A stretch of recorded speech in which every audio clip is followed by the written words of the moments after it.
Here, I would like to discuss shortcuts. We saw a brief example of a shortcut earlier, I believe in tutorial 2.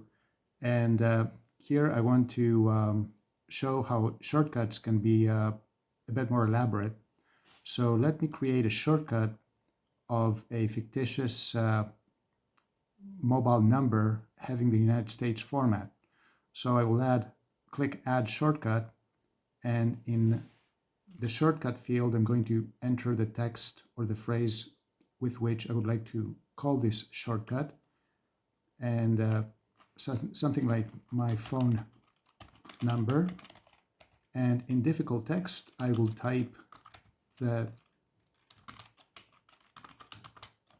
text that would be difficult to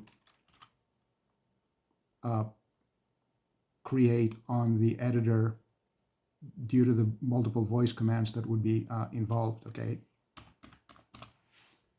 And click Save Shortcut. So now, if I say, this is my phone number,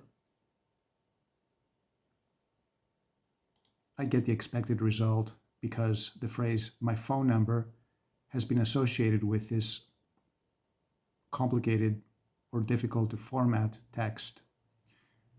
One more thing I would like to show is that shortcuts offer support for multi-line text. At least the difficult text editor does this, okay?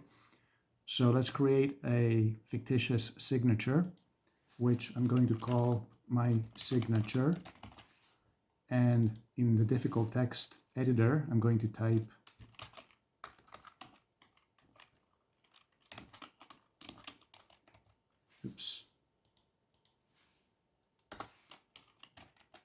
let's give it a website link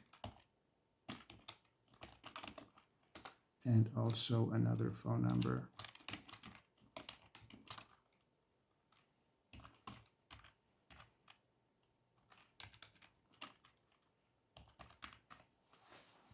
Okay, so this can be an email signature, for example.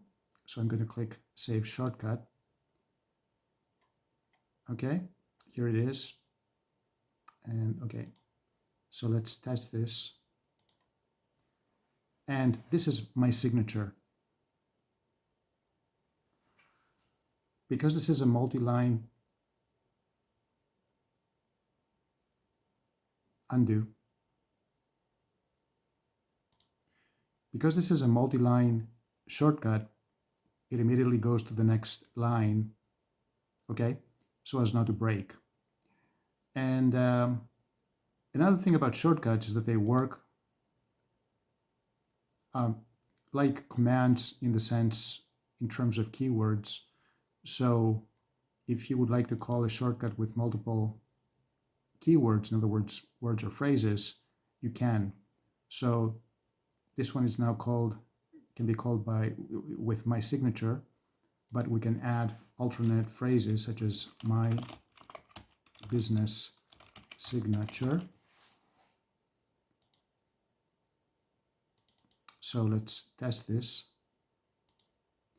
My business signature. Okay.